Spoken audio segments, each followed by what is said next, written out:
பிஸ்மில்லாஹிர்ரஹ்மானிர்ரஹீம். அஸ்ஸலாமு அலைக்கும் வரஹ்மத்துல்லாஹி வபரகாத்துஹு. ஆதம் அலைஹிஸ்ஸலாம் அவர்களுக்கு இரட்டை குழந்தை பிறந்தது. ஒரு ஆண் குழந்தையும் இன்னொரு பெண் குழந்தையும்.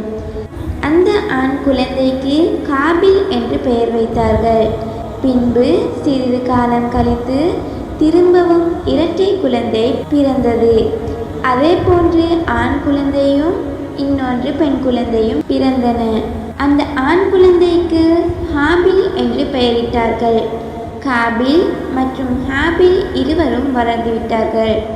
காபில் விவசாயம் செய்கிறார்கள். ஹாபில் ஆடுகளை மேய்ப்பார்.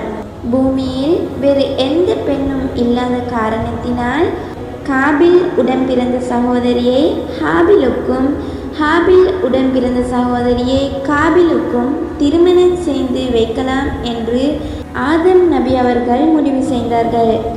காபிலுடைய இரட்டை சகோதரி அழகாக இருந்தார்கள். ஆனால் ஹாபிலுடைய இரட்டை சகோதரி அழகாக இருக்கவில்லை.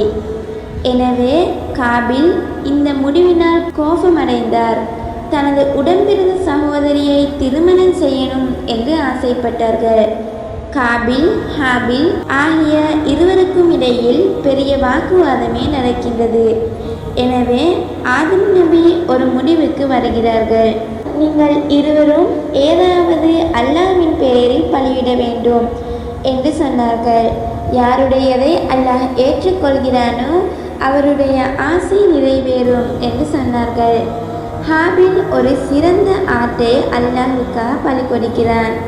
ஆனால் ஹாபில் சிறந்த காய்கனிகளை கொடுக்காமல் அழுகிப்போன காய்கறிகளை எல்லாம் கொடுத்தார். ஹாபிலுடைய ஆட்டை அல்லாஹ் தாலா ஏற்றுக்கொண்டான்.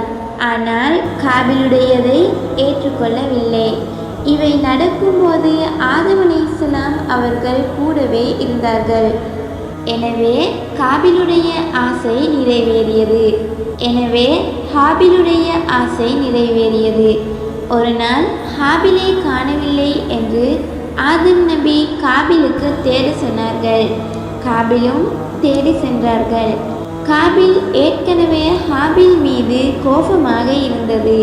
ஹாபிலை கண்டதும் உன்னுடைய ஆசை நிறைவேறிவிட்டது, ஆனால் என்னுடைய ஆசை நிறைவேறவில்லை. நான் துக்கத்தில் இருக்கும்போது நீ மற்றும் சந்தோஷமாக இருக்கிறாயா என்று கேட்டான்.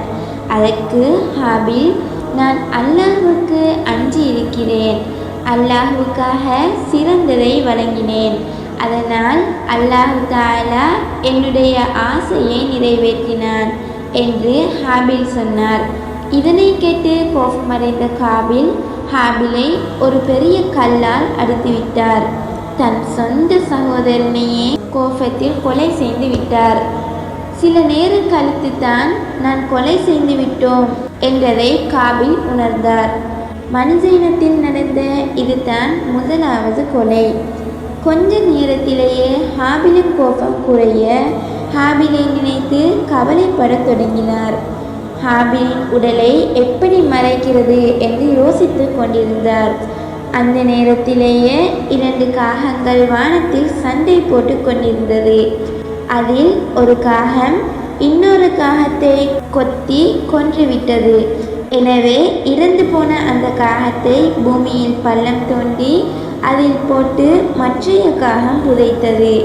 இதை கண்ட காபில் காகம் செய்ததை போன்று பள்ளம் தோண்டி ஹாபிலை புதைத்துவிட்டு அங்கிருந்து சென்று விட்டார். பின்பு ஆதம் அலைஹிஸ்ஸலாம் அவர்கள் தன்னுடைய 2 மகன்களையும் இழந்து துக்கத்தில் மூழ்கினார்கள். ஒரு மகன் இறந்து விட்டார். இன்னொரு மகனை சைத்தான் வழிகெடுத்து விட்டான். 5 Prince 123 யூடியூப் சேனல் வழங்கும் ரமலான் வினாவிடை போட்டி. வினா இலக்கம் 12. ஹாபில் அவர்கள் அல்லாஹ்வுக்காக எதனை பலி கொடுத்தார்கள்? மனிதன் இறந்துவிட்டால் உடலை பள்ளம் தோன்றி புதைக்க வேண்டும் என்று கற்றுக் கொடுத்த பறவை எது? இதற்கான சரியான விடையை இன்று இரவு 9 மணிக்கு முன்னர் உங்கள் பெயர், வயது, ஊர் என்பவற்றை குறிப்பிட்டு இதில் உள்ள தொலைபேசி இலக்கத்திற்கு வாட்ஸ்அப் மூலம் அனுப்பி வையுங்கள்.